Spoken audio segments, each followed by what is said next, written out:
Welcome back, everybody. So, I recently had the incredible opportunity to interview an artist, and we ended up talking for like 2 hours. And I didn't want to just upload a 2 hour long video of us talking, so I'm editing it into different chunks that are more easily digestible. And in them, we talk about like a specific topic for the most part. So, anyway, this is that. This is the first installment of this. Thank you so much for joining me, and yeah, let's just get right into it. But anyway, welcome. Hello. Hello. Yeah, so this is going to be something of an interview, something of a kind of just a discussion, I guess. I'm not exactly sure how this is going to go, but yeah. So the a few days ago, I found you through Hobo Johnson's latest endeavor, where he's trying to create like a community funded and community driven record label. And I listened to Right. some of your music. It was awesome. And Thanks. then you were kind enough to join me for a discussion tonight. So thank you so much for doing that. How are you doing? You doing good? Yeah, I'm good. Yeah, man. I feel like I'm on this talk. Yeah, that was all true. And thank you so much for like even taking the time to like press play on one of my songs. Like as a musician yourself, to convince somebody to like listen to your song, let alone listen to an entire song of yours is like the most impossible feat. Um, and so it means a lot to me that you did that and like this whole thing and the video you made of me, like, yeah, I'm very thankful. Thank you. I appreciate that. I think it was your post that you made in the Reddit community, like Yeah. how encouraging it was, that made me want to go check out what you had made. And then it was like the uniqueness of your vocals, the and the lyrics were pretty hard hitting too, for me at least personally. So it just kept me involved for a couple different songs on SoundCloud, and then I went and listened to the EP that you have on Spotify, and that was just that was a great experience. So yeah, had Yeah. to talk about it. It was awesome. Hell yeah. Cool. Well, I mean, based off of all of the art that you're into yourself, like the music and all the other types of art you're into, movies and whatnot, you're basically like have the same influences that I had, despite the fact that we're like a decade apart in age. Uh, and so you're in some ways you're like my target audience, and so like Oh, okay. you know what I mean. And Yeah, yeah, so like yeah. to see your reaction to my music is like so heartwarming because I've always relied on this idea that like even though I am such a small artist, I know that my audience is out there somewhere, and like that's you. And like the and like I consider you at this point just like a peer and a friend, especially like in this whole prof core thing. That But is incredibly kind of you. Thank you. yeah, but in the realm of music, like as a musician yourself, you want to find your audience. and Yes. and if anybody was going to be my audience, it definitely would be someone like you. And so the fact that like my music resonated with you means like at least the people that I think my music should resonate with, it does. And so that's That's yeah, yeah. When I listened to it, one of my first thoughts, and that was one of the reasons I made the video in the first place and we like reached out and talked, is because why the hell are there only like a couple hundred people listening to the Spotify per month? I feel like it should be more than that. That's just me, obviously. But yeah, that so means any I guess my point will be, I think you do, there is an audience out there. You know, your music is extremely unique, and like I said, hard hitting emotionally. Both of those things, I think it's gonna click sometime in the near future, and stuff like Hubble Johnson's project is gonna help with that. So yeah, it's awesome, all across the board. thank thank you. That, yeah, that's really nice. Yeah, I know that was a rhetorical question, but I don't know. And like, I think like, I don't know. I know for sure that I'm not the only person who has like so many like deep seated like self issues, and like I don't wish that on anybody. So I hope that other people don't have like problems with themselves, but like I definitely do. Um, my new album is called Believe in Yourself, like strictly because I am like at this point in my life trying to correct all of the ways that I did not believe in myself, because I really do think one of the reasons why my music is unknown is because I've been so insecure like so much of my life. Um and I think that's like a big part of it, man. Like Yeah, I think that I really think confidence is like partially the secret sauce between being successful in life in general and like not being successful. So, sure, uh, sure. yeah. So I know it's a rhetorical question, and like, who knows why Spotify works the way that it does, but I think definitely like the way you present yourself is part of it. Yeah, yeah. I mean, yeah, it's an interesting paradox between. I also feel like I have um, confidence issues a lot of times when it comes to stuff that I make, but at the same time, I think it's awesome that you're brave enough to put it out there anyway. Regardless, that to me is a feat in and of itself, really, and it's Yeah. yeah. But when did you start doing this out of curiosity? When did you like start getting into making music? Um. So this is something that I document like either like in an Instagram post or on video or in interviews like every year. And the story really doesn't change. So like when I was a kid, I was obsessed with music like as a baby. But like uh the music that everyone else was obsessed with. So like as a as a child, I was obsessed with like Disney music and specifically Little Orphan Annie. Like that was my Okay. shit. That was like Okay. my Yeah. shit. Yeah. Like 5 years old, like could not get enough. And then like as a kid still I was obsessed with like Aaron Carter, Britney Spears, NSYNC, Backstreet Boys. And then when I was 9 I found out about Green Day. My Oh yeah. dad, yeah, dude, my dad gave me right before American Idiot came out, which is so funny because like you know what I mean, that's such like an old thing, but like before American Idiot came out, like the month before it came out, my dad gave me Dookie, which was Green Day's biggest album at the Yeah. time. um and I 9 years old like fell in love with Dookie. I was the kid at school with like a booklet of like hundreds of CDs and like headphones and a CD player, and this is before iPods. And I would just like carry around my CDs and like have my headphones in whenever I could, and like most of the time I was listening to Green Day. um and then that just like bled into like the entire emo scene. So every Sure. single like every band that ever sold a CD at Hot Topic was my shit. Yeah. But like specifically, I loved melodic pop punk. So My Chemical Romance, My Fall Out yeah. Boy, MCR. Blink 182, Hawthorne Heights, and then yeah, and then it just went from there, man. Like I just always stayed obsessed with music, and like I have always felt a little bit. Uh, it's kind of what you were talking about just earlier about this contrasting feeling of confidence versus not confidence, but still putting yourself out there anyways. I have always had a terrible issue of feeling so much self hatred, but at the same time, I've always been convinced that my taste in music was like vastly superior to the rest. So like when like everybody else in middle school was listening to like Soldier Boy, I was I was listening to Bright Eyes. Oh Um, wow. Yep. I have come, as I've grown, I have come to understand that negativity of any type is the wrong way to go.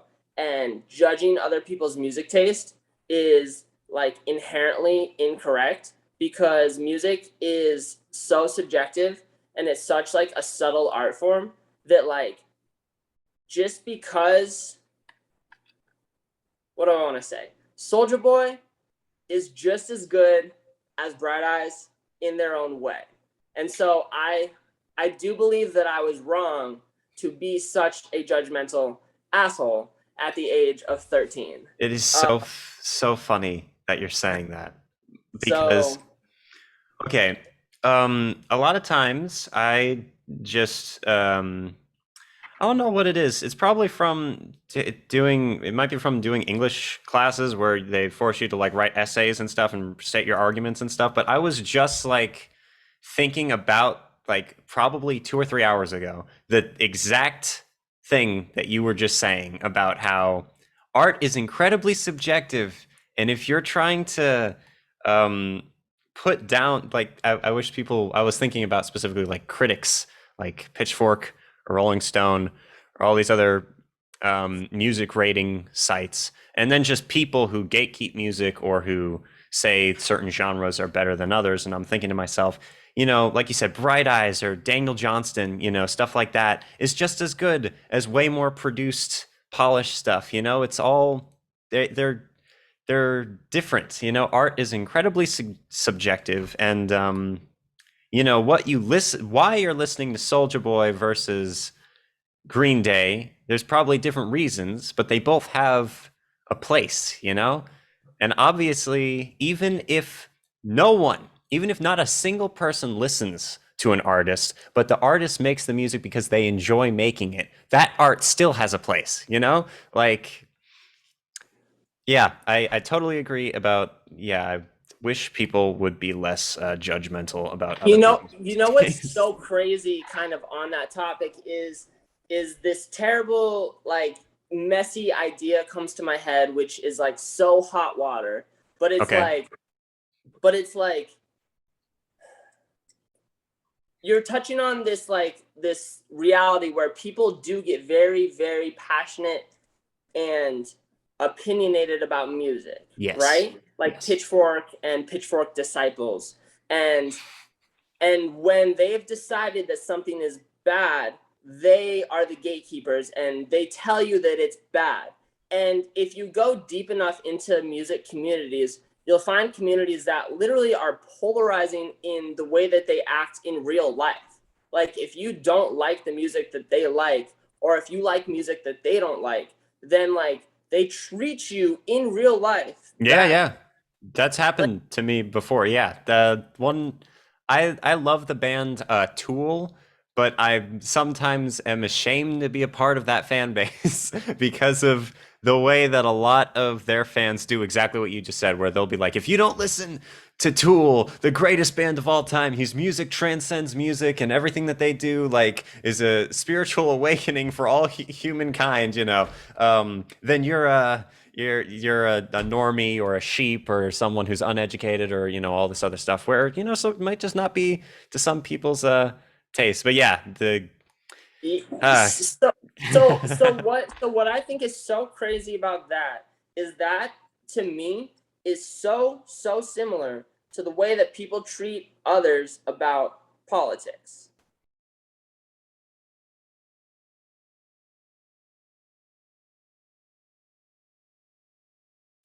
So so what I think is so crazy about that is that to me is so similar to the way that people treat others about politics. It's in a way, and like and this is where it's hot water because okay. politics is it's but all I want to say is that people do seem to get political in their spirit about music, but the difference is that politics is obviously about human lives, and Yes.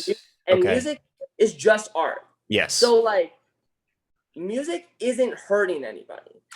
Okay. Yeah, totally agree. So Totally agree with all that. Yeah, yeah. so that's what I want to say is like I see people getting heated in real life about music the same way that they do about Okay. politics. But politics, there's merit to that because that's human lives that you're dealing with. Sure, But sure. music, it's just art. Like Yeah.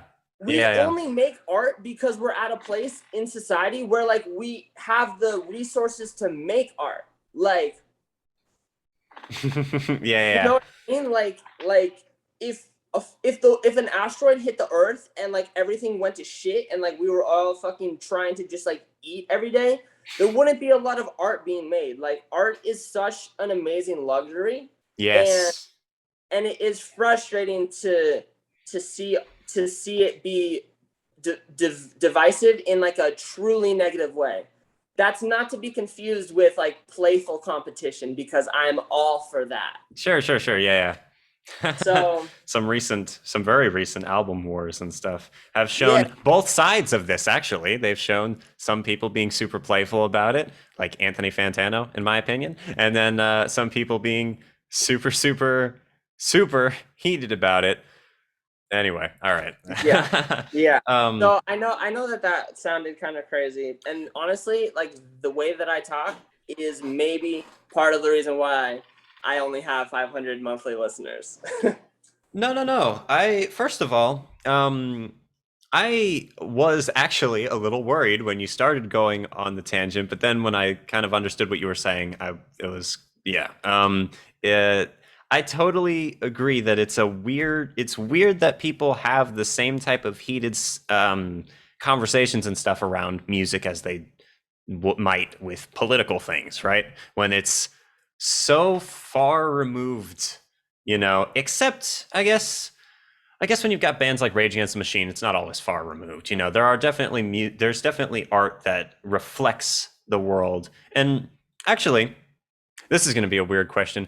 What do you describe art as? Like all encompassing? Is it a way to communicate? Is it a like communicate creatively? Is it a reflection of the human condition in some ways? Is it an essential part of the human experience, or is it kind of just something extra? Is it? Yeah, it's interesting. Well, I would never claim to like have the right answer to Of this, course, there really is and no right I answer. don't know if I've ever specifically meditated on what my answer to this question would be, but I definitely have constantly tried to like think about art and like types of art. I've seen so many artists and humans call so many things art, and it seems to me that like everything is art because I've heard pretty much everything be defined as art, like cooking or Sure. human, or like literally I wish I maybe it was Pharrell who said like humans were art.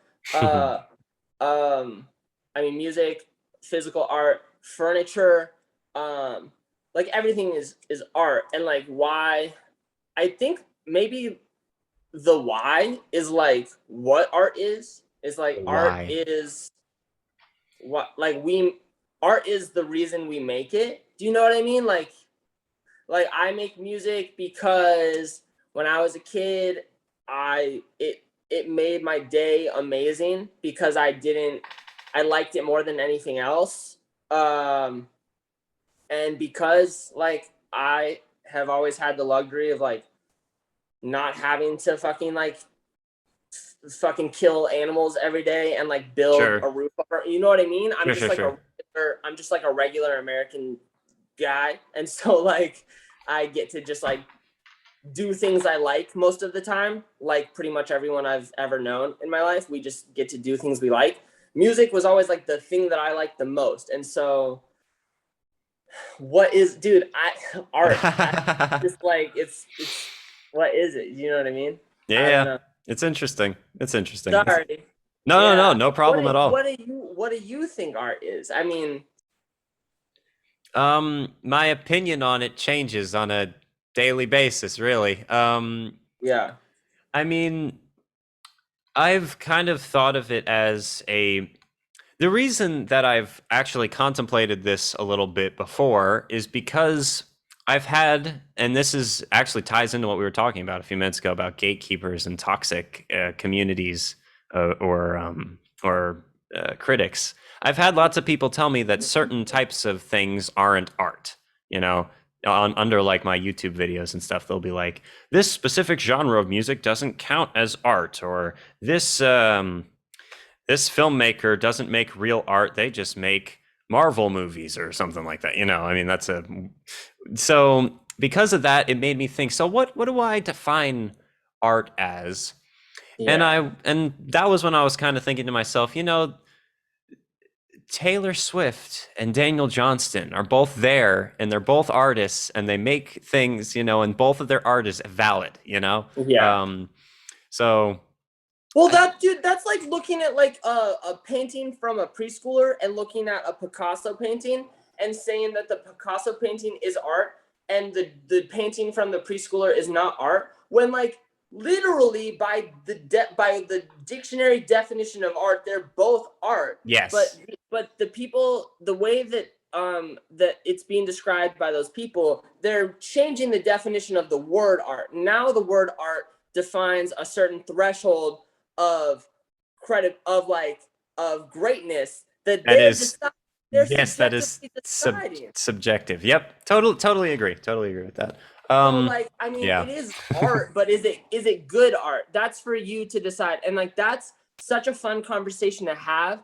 But I do, like you said in the beginning, Pitchfork, all these people, every single person should enter a conversation of what is good art and what is bad art, understanding that like there's never going to be a truly right answer. Yes. Yeah. Totally agree with all of that. Yeah, it's cool to talk to someone about it. Because I've just been like, yeah. Anyway.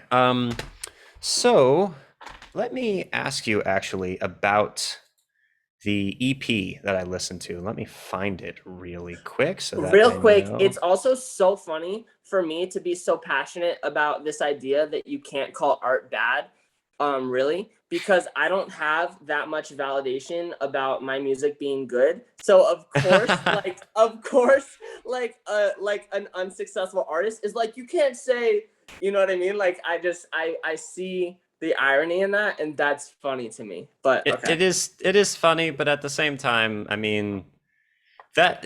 Hmm. I just like to call Hmm. out all sides. I really like to That's call out. true. Yeah. Just be the devil's advocate a little bit. Yeah. I get that from my dad.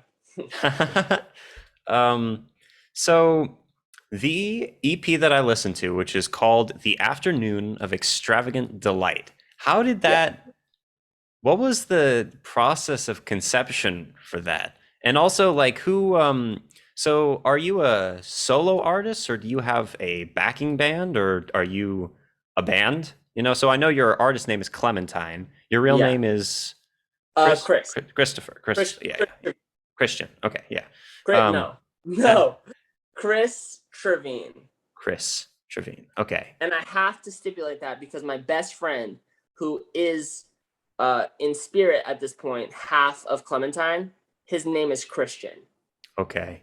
Oh, So okay. for this video specifically, I wanted to clarify because it has been a running joke in my life and in his life that people always call me Christian and people always call him Chris. And I never care about that at all. But because I am now a solo artist and because this is a video, I wanted to clarify. Okay. Um, so how did the album or the EP, I guess, come to be? Hey, welcome back to part 3 of the interview with the artist Clementine. Now, just for clarity, since I saw a couple different people who were a little bit confused in the comments of the last few videos, understandably, um, this is an interview with an artist, a very interesting and unique artist, who was kind enough to sit down and talk to me for like more than 2 hours. It was a really cool experience, and it was an interview. It was kind of a conversation, but it was fun to do, and yeah, I'm cutting it up into a few different sections, and then I think I'm also going to upload the full thing, like the full thing at some point too, after I finish uploading some sections of it. But anyway, this is part 3, and this is where we really get to see a lot about who Clementine is as an artist and some of the work that they have created. So, yeah, I'm super excited for you to see this. Thank you so much for joining me. I really appreciate it. If anyone watching this is an artist who wants to, have a conversation, send me a message if you want. All right, let's get into this. How did the album or the EP, I guess, come to be? Yeah, so I was your age. And I was you're 18, right? I'm going to be 18 in less than a month. Happy almost birthday, my guy. Thank you. Thank you so much. Very excited. Yeah, no, that's the shit. So yeah, being 17, being 18 was a very fun time in my life. I was a senior in high school, and the like most important thing to me at the time was this girl that I was dating. Um, it like was just a classic type of like senior high school relationship.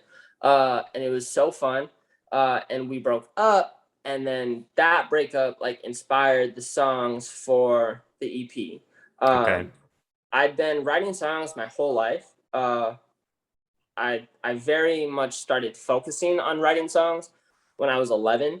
I got my first guitar when I was 11, and so as soon as I owned a guitar, that's when I like very specifically started writing full songs. Um, so I'd been writing songs forever. So it wasn't like I had this breakup and then I was like, oh, I need to write songs, like, which does happen. And like sometimes people just like pick up music and are amazing at it right off the bat. I already had like almost 10 years under my belt by the time I made that. Okay. Okay. So anyways, I took all the influence that I've ever had from music in my life, and that not like purposefully, but just like inevitably, all of those influences like went into writing that EP. It was all about that breakup, and the song like "Viddy Well Brother" was actually conceptualized about my breakup with the girl while we were still together, and I remember showing it to her, and it made her like sad because I was like writing a song about us breaking up. And I think that like when you're 17, especially for me, there's just this like romanticization about like just fucking tragic shit. Like Romeo and Juliet or like the new show Euphoria. There's just like this like obsession as a teenager with just like drama and like fighting and getting back together and breaking up. Like uh at least for me, I just like was like very consumed by like all of this stuff that was like, for an adult it would be very unhealthy if I was like living my life and running my relationships like in such a messy way at the age of 27. It would cause me daily problems. But when you're a kid, you don't have any problems, and so you can like manufacture social problems like between you and your friends. That's And what like, that's what I was going to say was that sorry to cut you off. no, you're good. But the I think that that might be because a lot of teenagers are like, I want to get all that experience, all the dark adulty experiences, you know. So they kind of romanticize them or put them on a pedestal because it seems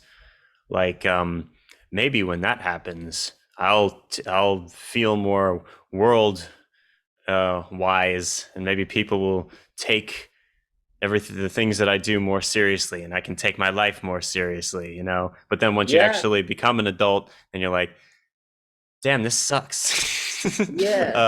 And then kind of changes a little bit. But yeah, anyway. Well, well, I think, yeah, and I think like you're drawn to stuff that like matches your soul's vibration, and that's such a cocky thing to say.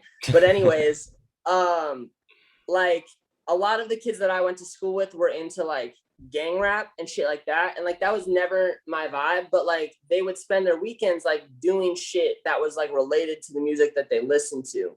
Like they would like fucking actually have guns, or like they would like be stealing their Jeez. parents, they would like be stealing their parents' cars, or they would be like jumping people or like selling drugs. Like, and the music that they listened to like was all about that. Sure. um the music that I listened to was all about being depressed and killing yourself, and uh and so like, so I'm I mean glad there's this glad that there's didn't happen. yeah, me too, I love being alive. But so yeah, so like I listened to emo music, and emo music for sure had its heyday when I was a teenager. So Sure, yeah. and so like it and I don't know like if the chicken came before the egg, like in that sense, if like the music inspired me, or if like I was like predestined to like that kind of music. all that said, I had a very traditional, complicated, passionate relationship when I was 17. We broke up. I wrote songs about it. I was extremely passionate about the songs. I posted like one of them online. And then this kid that was a year younger than me that I went to school with, who I had jammed with once before. I went to his house and he played drums and nothing came of it. And then like a year later, he messaged me and said, "Hey, I learned your song, come over." And so I went to Christian's house. I said, "You learned my song?" And he said, "Yeah." And I said, "Hell yeah, that's awesome." And without doing anything else, I had my guitar and a microphone, and he had his drums, and we played the song perfectly together then. This is the greatest origin story I think I've ever heard. Man, Christian Rich is the shit. He's my best friend, and he's so fucking talented. He's the best musician. So, and his story is fucking amazing. But anyways, I was such a songwriter and so disinterested in being in a band because like I wanted full creative control Sure. that like when I went to his house and he played the song perfectly on drums, that was like exactly what I needed. And he was like thrilled to do it. So it was this amazing symbiotic relationship. So me and him recorded, so me and him recorded the demos for that EP at his uncle's house on like this little recording setup. And we were like in love with the demos. And then I was taking a music recording class at Scottsdale Community College. And I met this kid who had all of this expensive gear that he was so fortunate enough to have like through his parents. And he was willing, because he was new at recording, he was willing to only charge $100 a song. And so that was, as at 17, I could afford $100 a song. I was working at the movie theaters. And so I could definitely afford that. And then there was this kid who was a year older than me from my high school who played bass, who I had known since I was a child. Me and him went to Boys and Girls Clubs together, and we actually learned how to play music at that Boys and Girls Club together when we were like 10.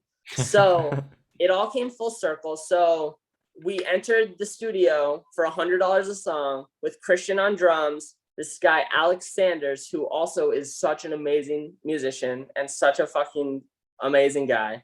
He played bass and I played guitar and I sang. So I wrote all the songs, the lyrics and everything, but Christian wrote the drums because I don't play drums. And then Alex wrote the bass because I could never at that point in my life wrap my head around bass. I didn't know what the fuck, how you even like wrote bass parts. I just didn't know what you're supposed to do.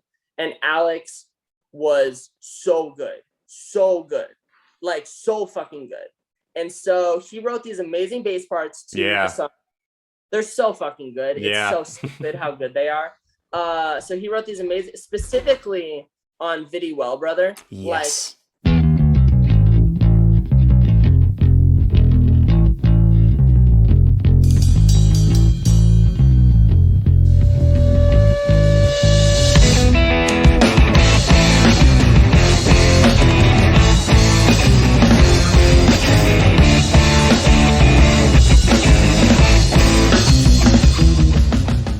Oh my God, the bass parts are so stupid. So it's incredible. I remember that one catching me. Like I was like, "Holy cow, this is awesome, bro!"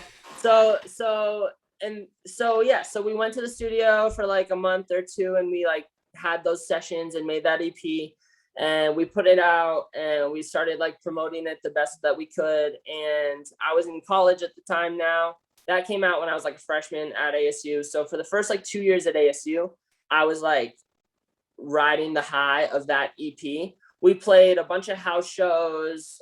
We got a bunch of fans, and it was like a really, like, for me and my small little life, it was like a very legendary time. Honestly, like we had some shows that were just incredible. People screaming the lyrics at us. Like that's awesome. One house show got so crazy. This one girl got like kind of shoved through like a window, and like she had to go to the ER. She had like a bloody arm. She was our friend and she was okay. We played Alex lived at this house called the Kachina room, because one of the rooms was just like filled with Kachina dolls.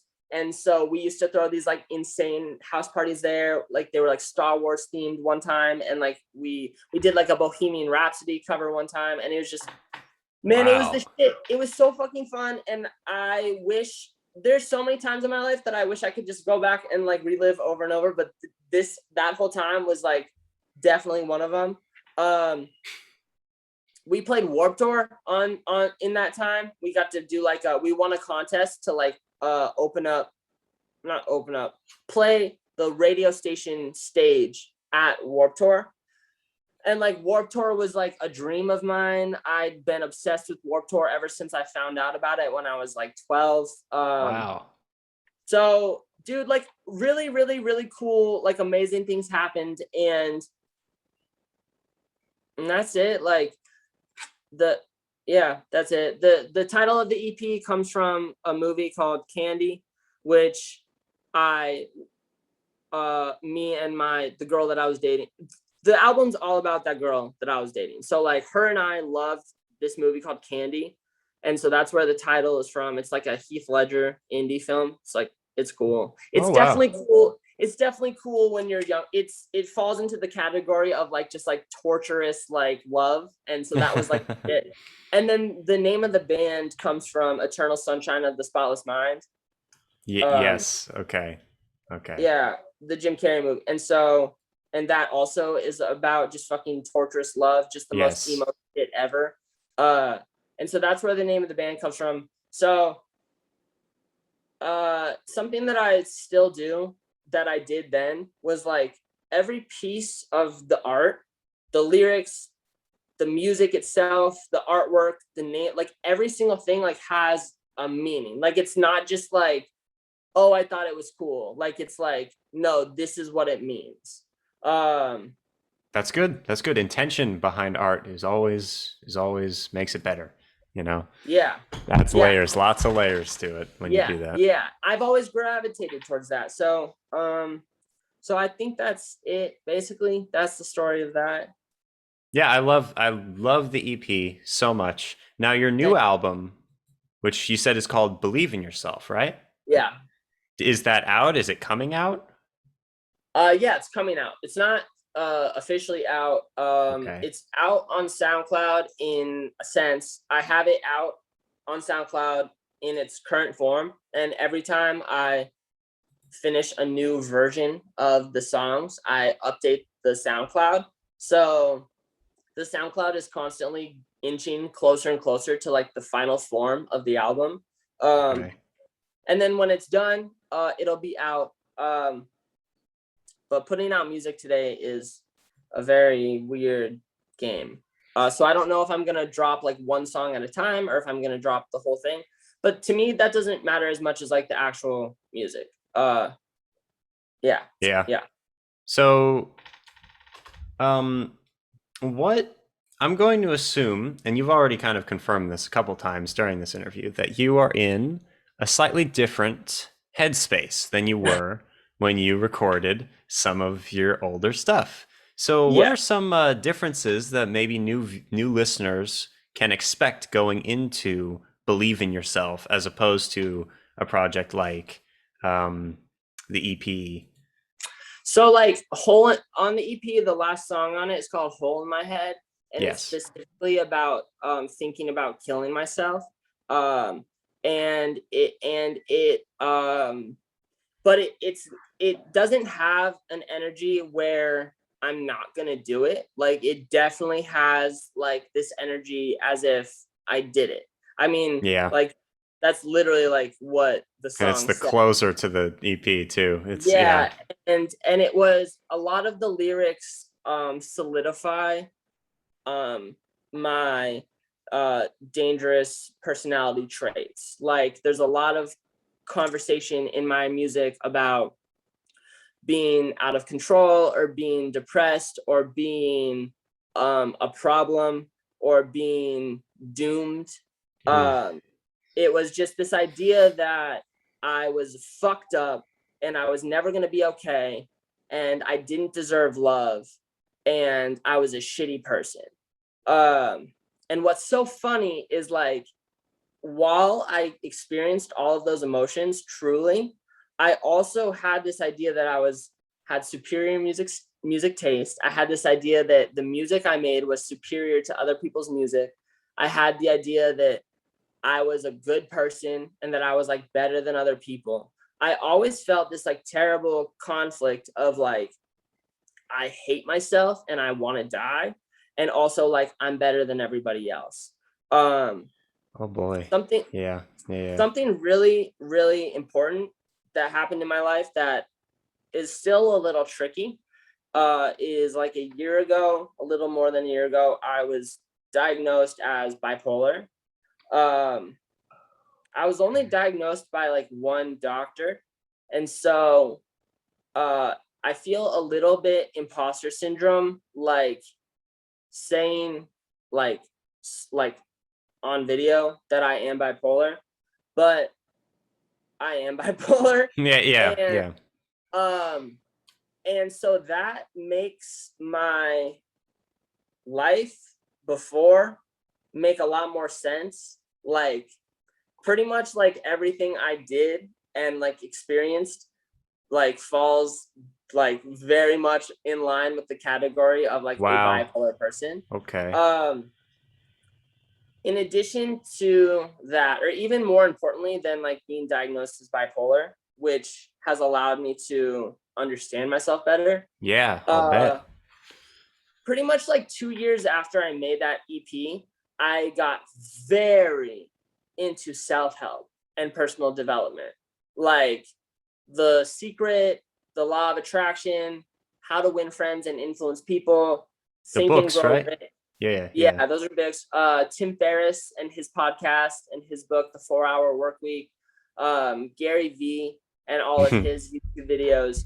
Pretty much Tony Robbins, Abraham Hicks, Big Sean, pretty much every single thing in the realm of like self help and spiritual awakening and personal development, I gravitated towards because I decided early on that I want to be rich. And that is driven by me hating school and hating jobs. I hate it. I hate having a boss. I hate working for people. And I hate having to do stuff that I don't want to do. I love making music and I think that I'm so good at making music and I want to do it like for my full-time job. I want to be like Tyler the Creator. Like I want to be like everyone. I want to be like I just want to do it. And the Wow. so anyways, so my mindset really shifted in that sense. So I uh and so that's my message for myself now. Whereas like I really like thought that it was like validating to be emo.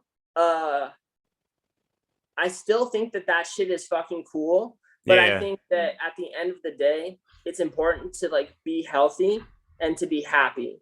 Another And yeah, another thing that really inspires me about your entire personality, both in your music and now talking to you, is how incredibly honest you are about yourself, you know, and about the things that you go through, and even like going so far as to, admit certain things, like at a certain point in your life, thinking both that you really disliked yourself and also that you felt sometimes superior to other people, or um the was you said something else just like a second ago as well, that maybe, oh yeah, I want to be rich so that no one has to tell me what to do, yeah, it's like, yeah, yeah, I don't know. I appreciate that level of honesty, where there are a lot of artists who build up lots of, different types of barriers, or show specific parts of themselves, or just versions of themselves, the most pure, I guess, or the most, the whatever best fits their chosen genre or aesthetic, or whatever you want to call it. yeah, Where you, as far as I can tell, obviously, I've only, this is really my first time talking to you, but as far as I can tell, are super super upfront about everything that you've struggled with and everything that, goes on pretty much. And it's refreshing. So yeah, I don't know. I just appreciate that. Are there any musical differences going into this new project of yours? Like, are you moving in any different genre type of? I don't even know how to put this into words. Yeah, no, I know what you're asking. Okay, Uh, yeah, for sure. So like this album like doesn't sound like this album doesn't have songs that are exclusively guitar, bass, and drums. That first EP was like inspired by punk rock music, so it was sure. just guitar, bass, drums, vocals. This album was made here. You can't see it, but this is my desk with my studio. I think I've Uh, seen it in some of your Instagram pictures. Yeah, yeah, yeah. yeah. So that first EP was made in a studio with a band, and this new album was made just by me here at my computer with my stuff. Um, so I mean, there's a ton of that. So Yeah. so it's what I sound like making the music that I'm making.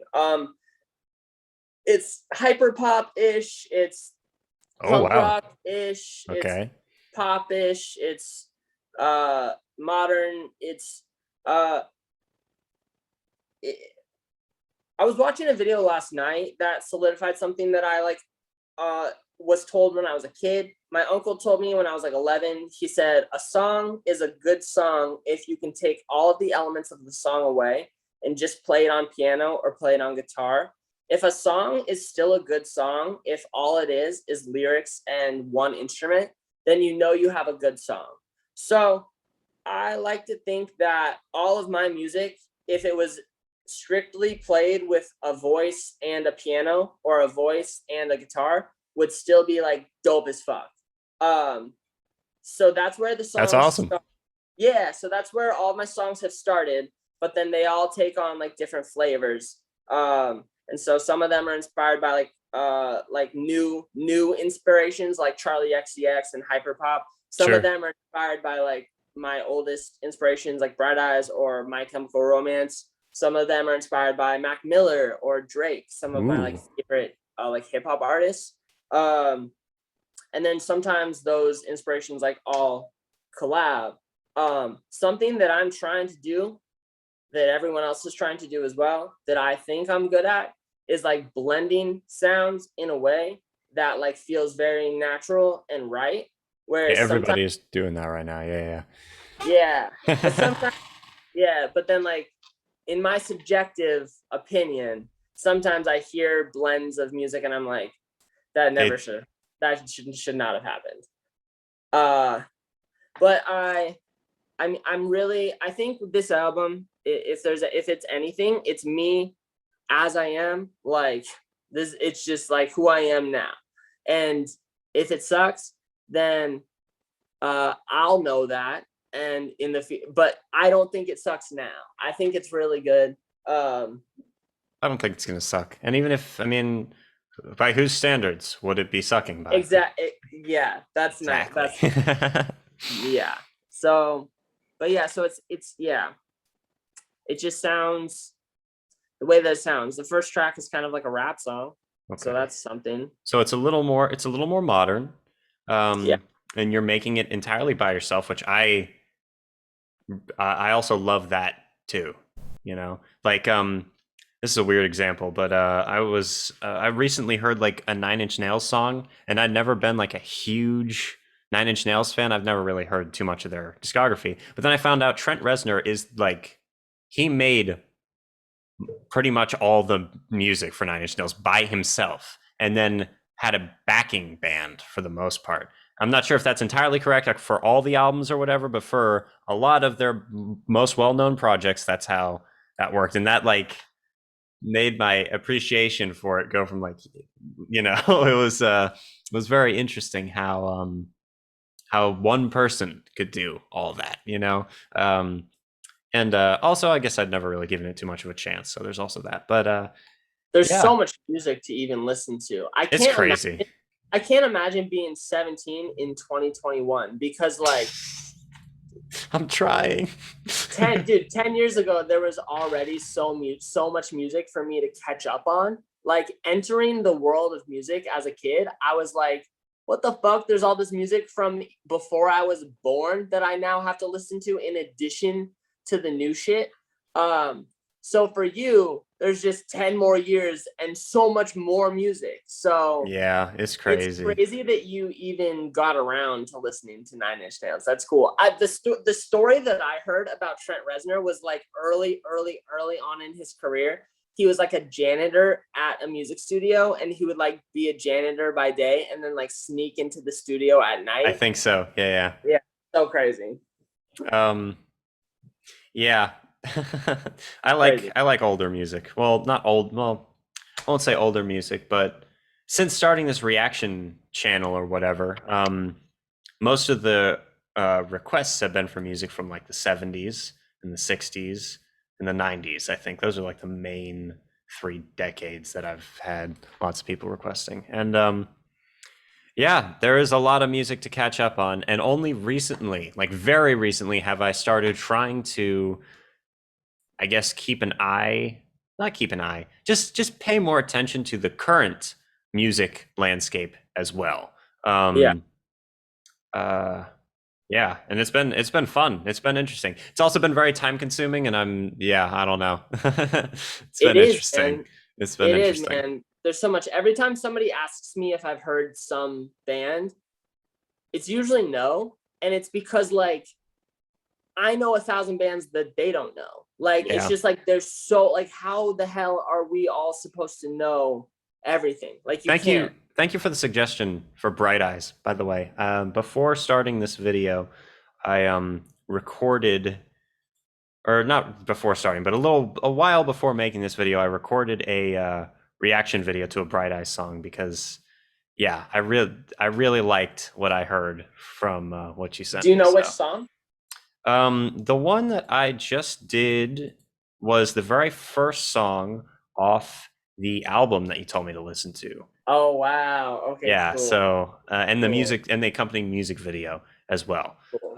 Um, and yeah, it's great, man. It's great. And also, so there's another artist named Phoebe Bridgers who I'd heard like 1 or 2 songs by, and already kind like was already like a very casual fan of her stuff. And I found out that the guy from Bright Eyes and Phoebe Bridgers have an album that they made together, and now I've been like, it's leading me down all these different avenues, and it's been very interesting. There are also a lot of really Yeah. fun songs to try and play too, so all Yeah. types of fun stuff. Yeah. Yeah. Dude, I want to clarify for if this video has anybody interested in that music. The song that you're talking about that you did your reaction video to is called At the Bottom of Everything, Yes. and is amazing. The music video for it is very fun as well. And then the band with Phoebe and Connor is called Better Better Oblivion. Oblivion Community. Yeah, yeah, yeah. Yeah. And I found out about her from that because I've always been like a diehard Bright Eyes fan. And so when he did that project, of course, I listened to it and I was blown away. And then I listened to Funeral, and then I was blown away by that. And then, yeah. Punisher is awesome. And then my opinion on Phoebe Bridgers became irrelevant because she became a world star. So Yeah, she's become like like a very prominent figure in indie music recently. It's interesting. It's interesting. like the Drake of indie music. Uh, okay, that's an interesting You're like comparison. Drake. You're like Drake. Super problematic. She's not like Drake at all. No, she's just like so famous, like so famous. um, but yeah. Hmm. All right. So something I would like to put you on to is her drummer Marshall, who is like one of the most talented musicians today, has a very unknown set of songs that he made with this girl Ruby, and the band is called Age Difference. So if you look up Age Difference, if you Google Age Difference SoundCloud, you'll find this playlist of the most amazing songs ever. And pretty much nobody knows about these songs. And they are so good, it's stupid. And so if you're listening to this YouTube video right now, you need to listen to Age Difference, which is a band by Marshall Vore and Ruby. Marshall and Because, Ruby. yeah, it's so good. I can't stand it. And I messaged him and he said thanks. And Wow, that's awesome. I just went and followed them, so there's that. Yeah. so fucking good. But I mean, he's at this point he's one of the most successful modern musicians. He was Ryan Adams' drummer before he was, Wow. and that I mean that's how we met Phoebe, Wow. because that there's like that whole story. And then Yes. Yeah. Yeah. yeah, Recently yeah, read all that. Yeah. yeah, I don't even know all the details, but it's a big stamp in the cancel culture history and like the Me Too movement. But Marshall Vore, amazing, and Age Difference is so fucking good. Hmm. So that's that. Yeah. Yeah. Yeah. Thank you for the recommendation. I appreciate it. Yeah, honestly, I just do. I always, whenever I have the opportunity, I try to like get that to get more listens. Sure. Sure. Sure. Let me see. Actually, how many? So they have 500 followers, and they have how many songs? It looks So like. so unknown, Yeah. So especially just because he's in Phoebe Bridgers' band, the biggest indie artist. he has one song on here that has 20,000 streams, and everything else is in a couple thousands. I Interesting. would argue that 20,000 is essentially nothing in the era of everyone having a million streams. Ah, sad. I have like three. But yeah, I actually don't promote it ever, and currently still kind of think nothing that I've put out, everything that I have that's finished is not out yet. So that's totally my fault. But yeah. Anyway, I just want to say numbers don't mean anything, and that's not me saying that. That's Rick Rubin saying that. yeah, So I think I watched the interview that you talked about with Rick Rubin, and and for yeah, yeah, and Andre it was 3000. Andre 3000. Yes. Andre 3000. I Yeah. listened to his interview with Andre 3000. I can't not say that weird. And I feel like some words I sound like a actual child, like 3000. But anyways, him and Pharrell, I listened to both of those interviews like in the same 2 days, and just like the amount of wisdom, crazy. Yeah, Rick Rubin's awesome. Um, but yeah, I guess let me think. What else could I possibly ask? I mean, Well, so man, what what about yeah? what's Go ahead. what's the next step? So you're gonna I'm assuming eventually, maybe in the coming months, unveil your finished album, right? Yeah, yeah, And you said you're not sure if you're going to just drop the whole album on like Spotify or if you're going to go with the more, you know, it's kind of true that this is probably the better route at this point where you just kind of release the songs one at a time and kind of make like a video for each one of the songs and try to yeah, promote them separately and then have them all as an album. yeah. Um, Well, maybe you can tell me your opinion at now or at a later date about what you think is the correct marketing strategy for music, because there's such a difference between marketing music and making music. And like yes. my interest like definitely relies like or lies in I'm so interested in making music. I love making music. I am such an energetic person that I can get excited about marketing music, and I can like make marketing music its own artistic beast. But I much rather enjoy like making music. I already have my next two albums written and like somewhat recorded. Ooh, that's exciting. So I feel like basically I feel like my new album Believe in Yourself is is a month or two away from being ready to put out, and then I feel that I'm maybe 6 months, I don't know, maybe a little more away from like finishing 2 more albums. And so I Oh, feel okay. I feel within like the next year, I'll have about 3 albums that will be done. Okay. I know that if all I do is put them on Spotify and all other streaming, that nothing most likely will happen That is because correct. Yeah. that's just what happens. Like if you just put the music out, nothing will happen. Even if you go out of your way to like promote it every day, still probably Very nothing's gonna. little. Yep. You So gotta try to. Are you planning on playing? Obviously, the pandemic is still going on, but like as soon as possible, are you gonna start playing like live shows and promoting your new stuff in the live shows? yeah, so there's live shows in Arizona right now. So I Okay. played an open mic recently. Um and yeah, I love playing shows. Love playing shows, and I can't wait to play way more shows. Yeah. Uh my dream is that like somehow sometime soon I will get to just go on tours because I am ready to play tours. Like I'm ready to play shows like every day. I'm so fucking ready for that. I'm ready for the whole thing. Uh Now playing shows to promote your music is like it's weird. Like you play shows to promote your music so that you can play more shows. It's like it's this weird beast. If I don't have the answer to anything, it's how do I make an actual career in music. Like Okay. I know how to make music. I don't know how to make a career in music. Uh so I don't know what my next marketing steps are, but I do know that my next steps are that I'm gonna put out this album, and then I'm gonna put out shortly after that 2 more albums. Okay. Uh, I will uh, definitely be listening to "Believe in Yourself" right when it comes out. And then as the rest roll out.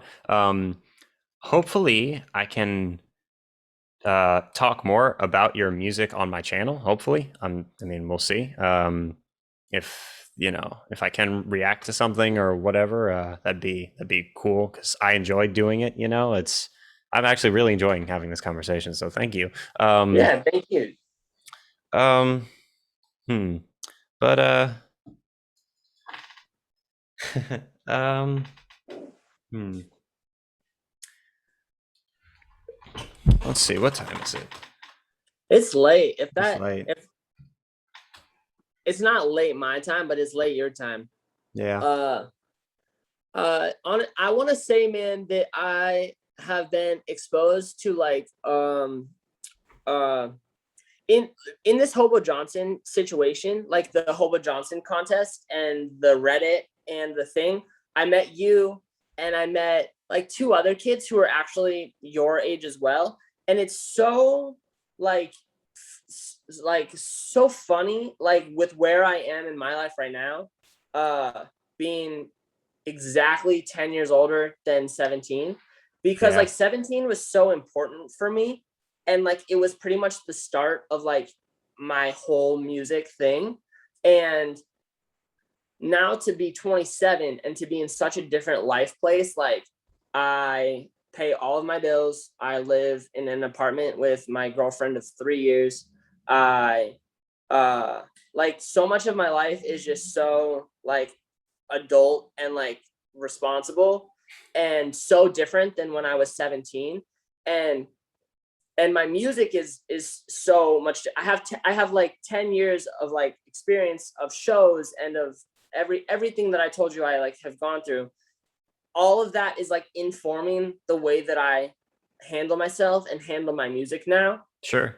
And it's so fun to like get to speak to like yourself and other kids who are like just 17 is so different than every other age you've ever been. Like 17, you're an adult, like, and you're about to be an adult. And there's such a difference between being in college and being almost out of high school than being in middle. Like you're Like it's like you were literally just a child and now you're not. Yeah. And like Yeah. and and that feeling of being 17 is like I just was so much exactly how I am now, but like times 1,000, like just so fucking intense about it.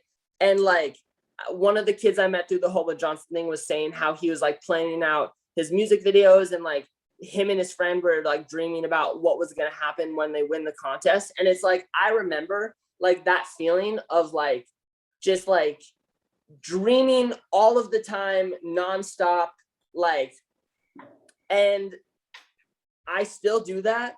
Like, not that hasn't changed, but there's like a different feeling at 27, for me at least, than Sure. there was at 17. There's like an innocence to 17 that you just somehow, like, without control, you sort of lose the innocence a little bit. You just sort of do. And I think like the big struggle and like the big goal of getting older is to like never truly lose that innocence or like the magic. And you want to gain like wisdom and get wiser. But somebody told me I played a show 5 years ago. I Okay. played a show and I was very smiley. I was very positive. And someone like an older person like kind of chuckled at me and was like, "Oh, the world hasn't killed you yet, huh? The world hasn't killed your spirit yet, huh?" And it is so sad to me, so much of reality. Like there are so many tragic realities like in the world every day, like that I like see like firsthand. Um, it's fucking weird. And it's weird to me like how much sadness there is and how much like just terribleness there is. And so Definitely. like and so when you're 17, when I was 17, there's just like an innocent optimism, reckless optimism, Yeah. like or like pessimism wrapped in optimism. Like it's just this like amazing, man, kids, the energy that you have as a kid and like as a teenager is magic, and it's the shit, and it's not tainted by the world. And I just it's cool. I just wanted to acknowledge that like getting to meet you is so cool and so fun. And it's absolutely like my hope that like every 10 years that goes by, there are still kids your age who are obsessed with art the same way that I was. And it's just like so cool to see you like being, you know what I mean? Like Sure, into sure. this shit. Yeah. So that's it. And by the way, your YouTube channel is popping off with the numbers and the comments. And I still have yet to have a regular YouTube channel. And that takes a lot of guts and a lot of confidence and a lot of like fucking energy. So it's so cool that you do your YouTube the way that you do it. Thank you. I really do appreciate that a lot. Yeah. It's been interesting actually. It's been a long way to get to a point where that even started. Like I was making YouTube videos for quite a while before anybody cared, you know, and I had Yeah. like probably 7 different YouTube channels before this one. So yeah, it's been interesting. It's been interesting, but I'm glad it finally has. Yeah, but anyway, I'm passionate about it, so it works. When you made your first YouTube channel, did you think that it was gonna like what was the motivation, and like what did you think was gonna happen? Let's see. The first few times I made YouTube channels was because I liked weird stuff. I liked weird internet stuff because I had just gotten on the internet and I knew like nothing about anything, and I would see things that were very strange to me. Yeah. Like, let me think. Just some of those things, some of those like art projects that the internet loves to decipher. I still love those, by the way. Things like the let me think, salad fingers, or don't hug me, Yeah. I'm scared, or FNAF, which is obviously is a video game, but you know, or any of these things that like had a bunch of lore behind them, but they were a little gimmicky and kind of weird and strange and arty. And so I tried to do stuff kind of like that, just weird stuff a few times. Then the first real YouTube channel that I made, I was inspired to do it because I had gotten into tabletop role playing games like Dungeons and Dragons and stuff. Yeah, And I had just found a different game that wasn't Dungeons and Dragons that I liked a lot more. And to the point where I was so passionate about it that I was like, man, I want to talk about it. And I was, there's this one guy named Seth Skorkowski who makes YouTube videos about this game. He's like the only, well, he's not the only one, but he has like almost 100,000 subscribers. He's like the one person who's doing it with that type of platform. Other than that, it was like a pretty much kind of like an open market in a way. So I was thinking to yeah, myself, it would make sense to do that. So yeah, that's what I did for over a year. I made videos about this game and about other games like it, and also weird creative videos as well. And that channel gained about 500 subscribers over the course of making it.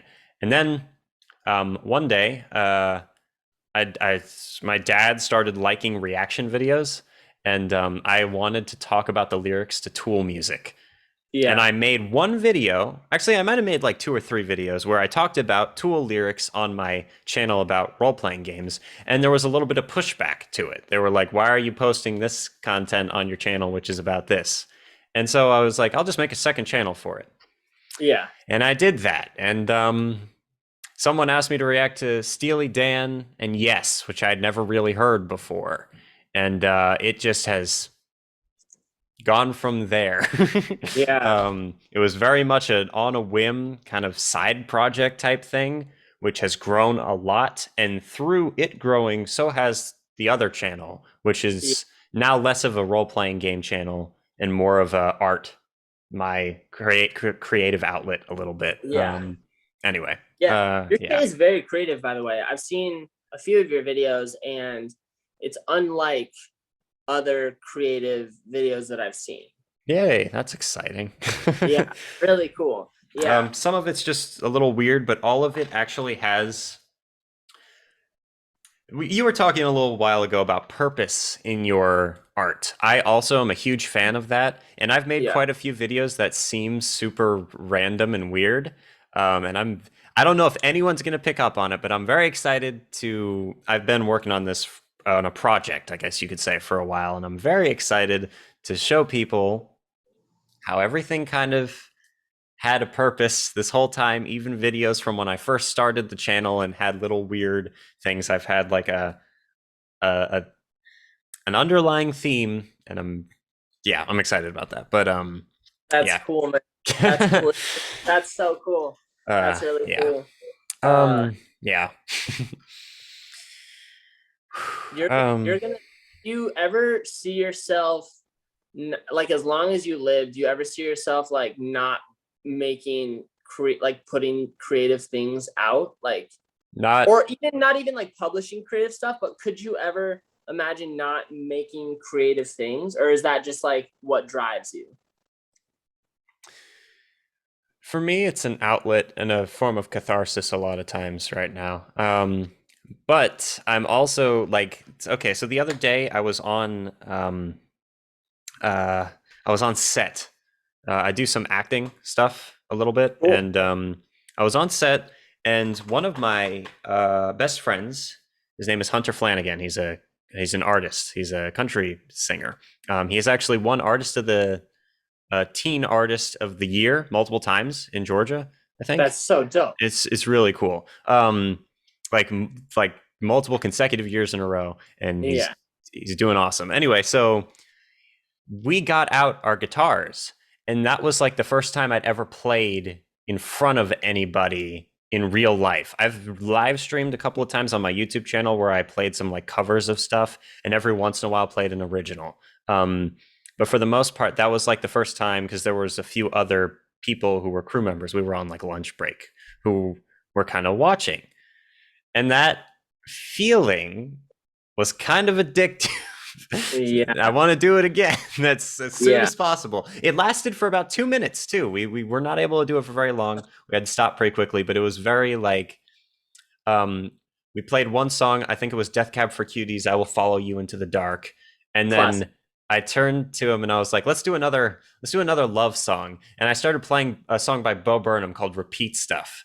Okay. Um, and most of the people there had never heard of it and got like very engaged by it, you know? And it was so freaking cool. Anyway, but yeah, That's so like that's that's such a hack. The to cover Bo Burnham is such a hack because I think most people might not know his stuff, but of course it's like the most well crafted, oh and yeah. that's such a hack. That's smart.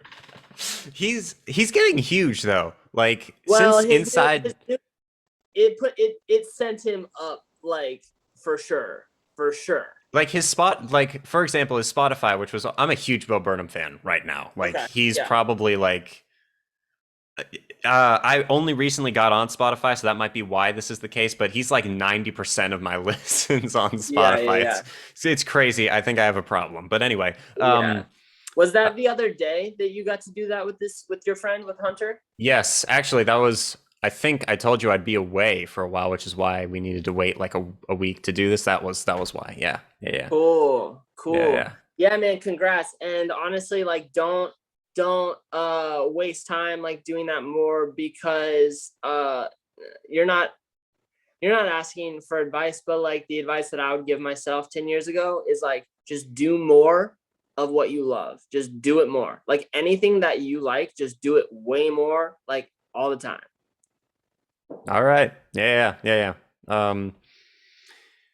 Yeah. So anyway, I guess actually the reason I brought that up, I forgot to tie this back around. The reason I brought it up is because that's another thing that started to motivate me is just like having any type of engaged audience who likes what you're doing is freaking like the most weird and surreal feeling in the world. And while on one hand, I was super nervous while doing that, like shaking type of nervous.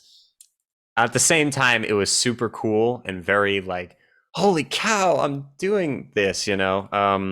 So yeah, to answer your question about whether I think I would ever stop trying to make stuff, because on one hand, as a performer, it's so cool to perform.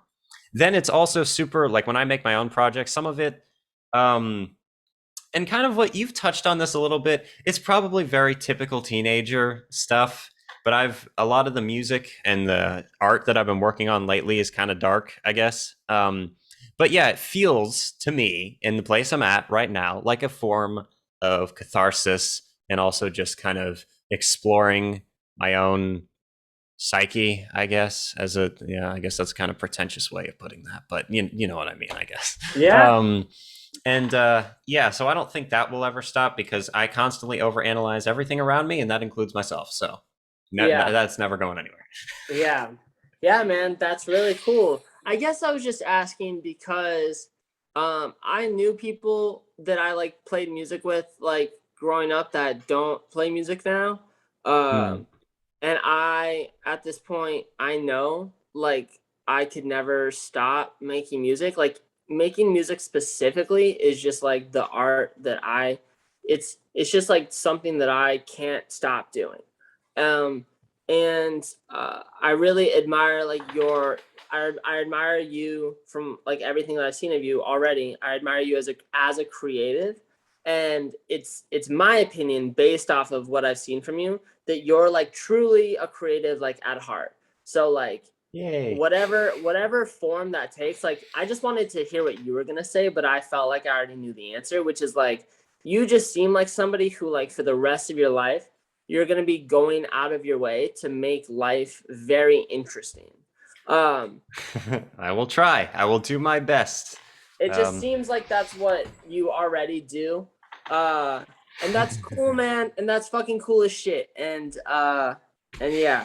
yeah, congrats on everything that you're going on and also acting and stuff. I want to see more of your, do you have any like movies or anything? okay, so um, let's see. So there's actually, I think there's a short film that I made a long time ago, which I was super proud of when it came. I didn't make it. Sorry, that I acted in a long while ago. Yeah. Which I was super proud of when it came out. Now looking back on it, I cannot stand my own performance, but whatever. It's a horror and it's kind of cool. It's only like 2 minutes long. It's called From the Other Room. I maybe can send you a link to it if you want to see it. But then there's also, I have one line in an Amazon show called The Underground Railroad. Whoa. Yeah. That's been my technically my biggest, like that was my first union role, and that You're on. was So you're on. So then you're on IMDb. Like you've got a page. yeah. Yeah. So exciting. So exciting. Then I've been in some independent stuff, like as a more main character, and what I went to film this year has been, it's called Super Science Showcase, and it's a little different than what I kind of see myself doing. It's more educational and more family type stuff, which is awesome. Yeah. And this project has been one of the coolest projects I've ever worked on. I'm one of the four main characters, and we have filmed stuff pretty much every year for the past like 6 years.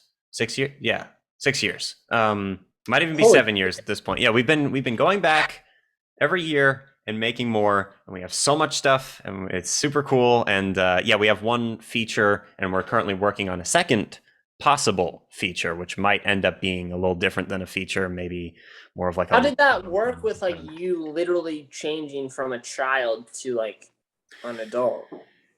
It technically shouldn't have worked, but it has. So because we were like the main characters in it, but technically, Yeah. like we in the first thing we're super young, and I think Yeah. our yeah, I think I was 12 the first time I was on set for that. God.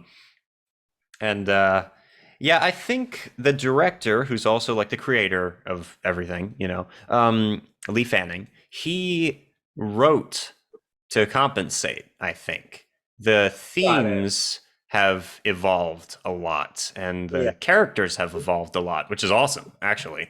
Yeah, it's actually been interesting to see. I feel like he's, at least to a certain extent, taken some inspiration from us. Like I said, four different people who I've known for quite a while now, and how it's interesting how the characters have slowly like changed to be kind of like the people playing them Right. Right. over time. Yeah. Anyway, so yeah, that's the majority of the stuff I've been in. There's a couple other things, but it's the biggest thing is probably the one line in the Underground Railroad, which was Like the biggest clout thing. Yeah. yeah, but the Yeah. real biggest thing is definitely Super Science Showcase because Yeah. So wait, how much of Super awesome. Science Showcase is out like to watch, like published?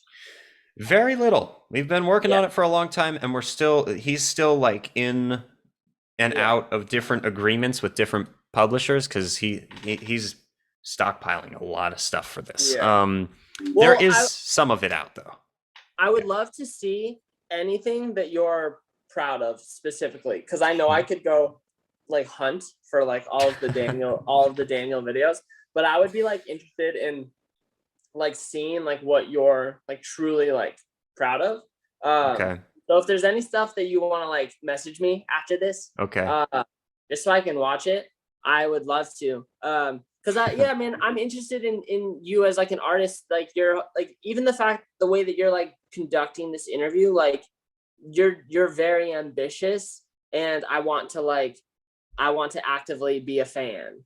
Thank So you so yeah. much. That means the world to me. So yeah. Yeah, I mean, dude, I mean the same. Like you, I mean, I really, really want to say, like the video that you made talking about my music, like fucking warmed my heart, man. I woke up and watched it, and I was like, this is so nice. And then like later that day, I put it on my TV, and I like sat down and showed my girlfriend, and she was like, I can't believe that this exists. She was like, this is so fucking cool. And I was like, I know. She was like, it's so weird and like awesome to like hear somebody talking about your music as because like you're not connected to my life at all. Like you're just a Very new removed. Yeah, yeah, yeah, yeah. yeah. So it's like it's so validating for me. It's so fucking cool. And so I would like to return the favor in the sense of like that's what I would like to do, but also genuinely you're a cool artist. So like Thank you. yeah. Yeah. Yeah. And yeah, I mean, I would not have done that if I had not really loved what you put out. So yeah, it's awesome. And thank Thanks, you man. for I making it.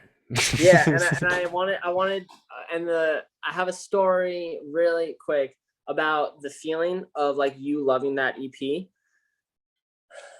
I've gotten a lot of love about that first EP, and the only other thing I've put out is an album called "Inspired by Crippling Heartache." Um, that album was not loved by people who love the EP. Pretty much like most people who like my EP don't like my album that I put out. Uh, it's very different, um, and it was a very interesting thing to like experience. And now that I'm about to put out my new album, I feel afraid that I will never release music that ever gets as much love that my first EP got. But my story about that feeling is that when I was like 16, I was working at the movies, and growing up, one of my favorite bands of all time was Panic at the Disco. When they put out their first album, it blew my mind. I was in 5th grade and it blew my mind. And I was such a fan. And then they put out their second album. And in my opinion, it sucked ass. When they put that album out, I like couldn't believe how their second album was so bad and it didn't sound anything like their first album. I was just, as a small kid, I was just like beside myself. So anyways, I was like 15, I was working at the movies, and who walks into the movies? Fucking Brendan Urie and the drummer of Panic at the Disco. Holy And cow. I shit my pants, dude. I fucking lost my mind. Wow.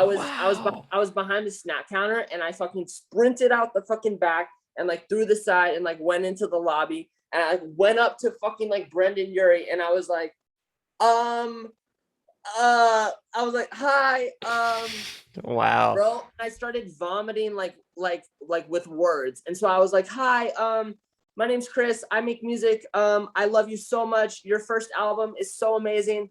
I didn't really like your second album. I said that to him, dude. And Oh then my God. he looked at me and he was like, all right, like cool. And I was like, okay, I just like, all right, bye. And I fucking like said to Brendan Urie's face that I didn't like his second album that much. And Wow. At least you had I, the. I guess at least you had the balls to do that. I mean, I bro, don't. it was such a silly thing to do. But I also Holy like, cow. yeah, I think that looking back on like the child that I was, like it's very like funny and like sweet that that happened.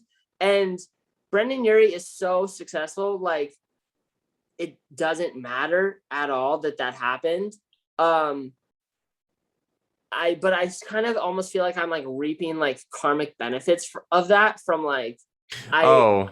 like I get a lot of love on my first release, and then my second release like is misunderstood or not like It's perceived. yeah, so that's another thing that I've had a problem with lately. Is people like artists, they don't really like the artist a lot of times. They like the art, which Yeah, kind of makes sense. I mean, it would feel like kind of selfish and arrogant to expect fans to like the artist just for the artist and praise anything they put out. But that being said, if your first album's a pop punk album that's kind of heavy, has a lot of heavy themes, and then you yeah, make, and then let me think, what's an example? And then Kanye West makes 808s and Heartbreak or something, which is so yeah, drastically different than anything that you've put out before. All of the people who are going to listen to it are people who already liked the other stuff. They're not necessarily looking for something new. They're looking for like a rehashing of what's already been done. So when an artist like changes genres, a lot of times their fans will actually. I'm planning for myself. I want to go out of my way to um, subvert expectations when it comes to genre as much as possible so that I can try to avoid that happening. It's probably still going to happen, but I'm hoping that by mixing multiple different genres and never really super clearly defining what genre I'm in and making most of my art more a like make the art not only music but like a performance in Yeah. everything. With Yeah.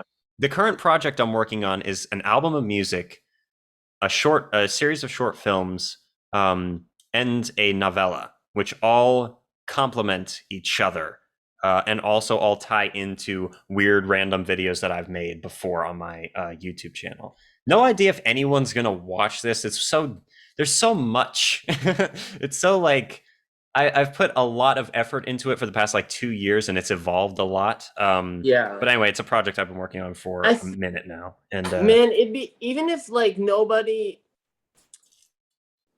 I am an artist without an audience, basically. So speaking as one, I think something that like is cool for artists without audiences is like just like this is what I do for me to satisfy my OCD is like when I'm done with something, it's done in like a very tangible, like packed up, organized yes, way. You know what I mean? yes. Like when something is done, like It's it's so done. great. It feels wonderful. It's Yeah. it's so good. So I would like, yeah. So when you're like done with all your stuff, because you're not sure if anybody is ever gonna do it or whatever, at least like make sure that it's like a thing, like whether it's physical or digital, that like is all together and like it can be like, you know what I mean? Yeah, Like yeah, it's yeah. Yeah. like like it's so shitty to like put all this time and energy into a project and then you're like digging for it in like random digital folders. You're like, oh, there's like this Word document here and there's this thing I over here. know exactly what you're talking about, and it's But so yeah. when you're at the end of the process, if your songs have artwork and it's all put together on like a playlist and your book has like a physical thing and your movie has like a release and like when everything is like cleanly done, it doesn't matter if you have an audience or not because you have successfully created art and like Yeah. that's the point, you know Yeah, what yeah, I yeah. mean? Yeah. So and based on like the ambition of your thing as a fan, I would love to be able to like tangibly like or like just like digitally like view it all, experience it all in like in like a very clear way, you Sure, know? sure. Yeah, yeah. But one of my favorite pieces of advice is don't ever listen to anybody or take any advice. So so like Take advice that you agree with. Just kidding. yeah, Totally joking. yeah. Um, No, that's it though. Exactly. Because like it's so important, I think, to be open-minded and listen to everybody's advice. But yes. yes, of course, don't ever take advice that you don't agree with. And Like, don't take criticism from someone you wouldn't take advice from. That's the thing my man, dad likes to say. fuck, isn't that the truth, dude? Like all these people trying to give out criticism or advice, but their life is nothing like you want your life to be like. It reminds me of like when you'll see lots of comments, a lot under like, I don't know, a Mr. Beast video of people telling him how to make YouTube videos or that his content isn't as good as it used to be. And this man is like the fastest growing content creator on any platform ever and is like shuffling through millions of dollars every year. It's like it's very funny to me. Exactly what you're talking about, where it's like, yeah, I guess that kind of boils down to either just people being assholes on the internet just because, or a lot of people. There's a lot of people who I feel like, and this is actually weird to think about because I was one of those people until only a couple years ago. It was something I had to kind of learn, but not everyone has the same experiences I do, or you do, or someone else does. everyone's experience of life is very different, and that is what leads to all of the many different opinions that people have. The experiences that kind of shape a lot of your persona, your psyche, your opinions, your beliefs, your tastes, your everything. um, and because of that, a lot of people kind of assume that everyone else is going to have something similar to what they have, and if they don't, then they kind of connect it to something negative and they try to fix it instead of kind of understanding how everyone is kind of an individual. At least in my, this is sounding so this is No, just no, no, no, no. um Good. but No, it's not.